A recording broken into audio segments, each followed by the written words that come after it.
बड़े तपस्वी हो ना तुम ऋषि, तो अब तक तुम्हारा ये तप भंग नहीं हुआ। परंतु अब मैं करूंगा तुम्हारा ये तप भंग।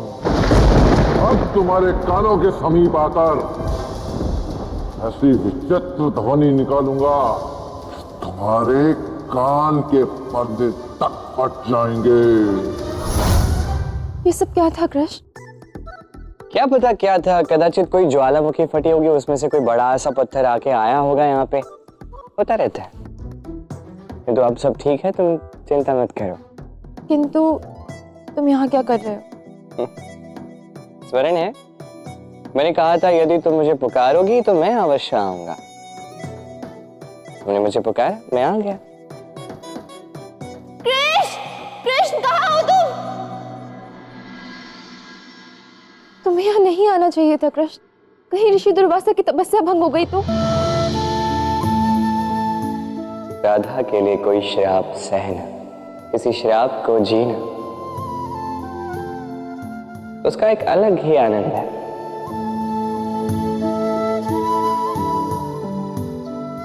अच्छा वो ससुर का क्या किया आपने? वो असुर कहाँ है? वो वहां मूर्छित पड़ा हुआ है।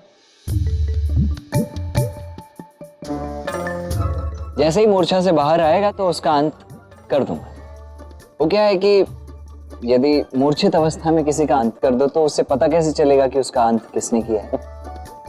किंतु आपको उसका अंत करने की कोई आवश्यकता नहीं है। किंतु ऐसा क्यों कह रहे हो? मेरे पास इसके लिए एक अलग योजना है। और वो क्या है?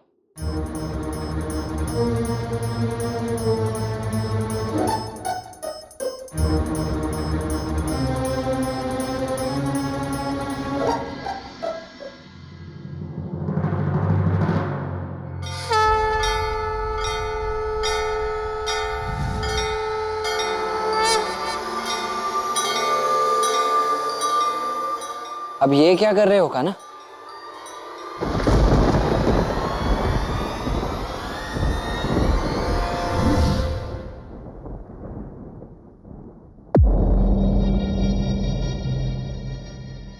अब ये सम्मोहित हो चुका है था। अब ये कंस के पास जाकर उसके दुष्कर्मों का दंड उसे देगा। क्यों ना सर?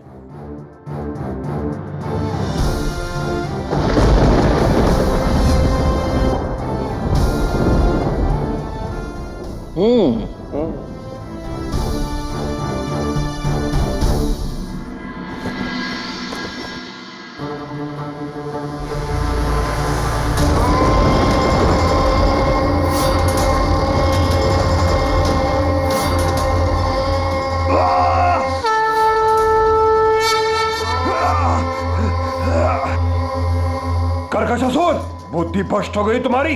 अपने ही स्वामी पर प्रहार कर रहे हो।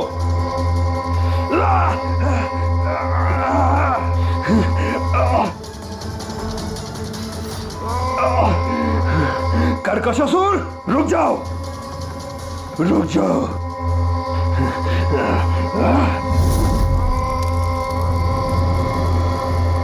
तुमने मुझे विवश किया है कर्कशासुर।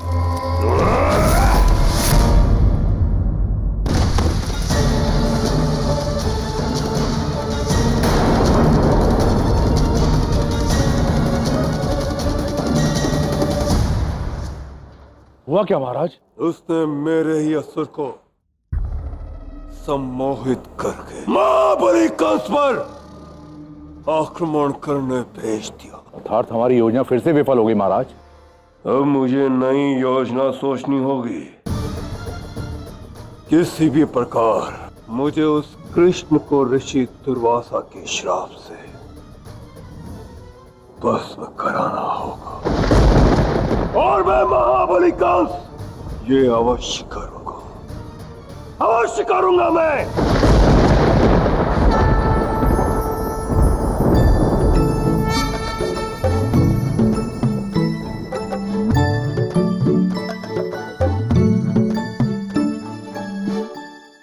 आज दोपहर के भोजन का तो प्रबंध हो गया।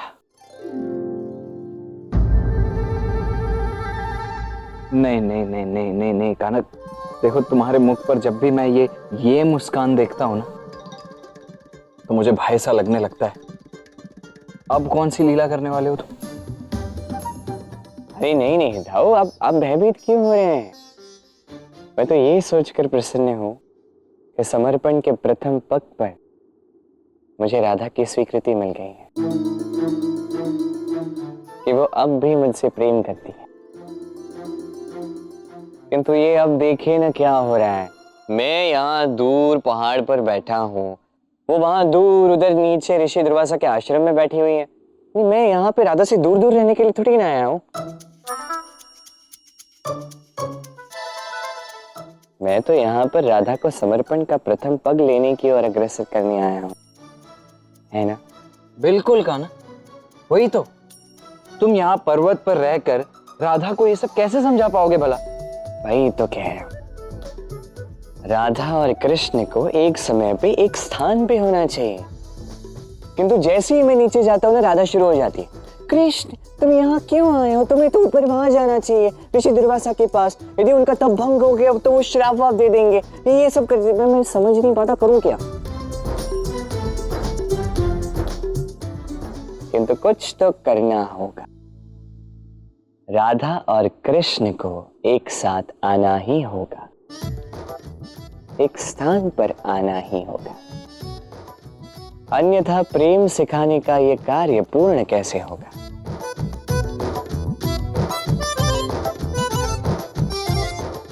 फिर वो हंसी कान्हा, अर्थात पक्का कोई ना कोई लीला अवश्य करने वाले हो तुम, है ना?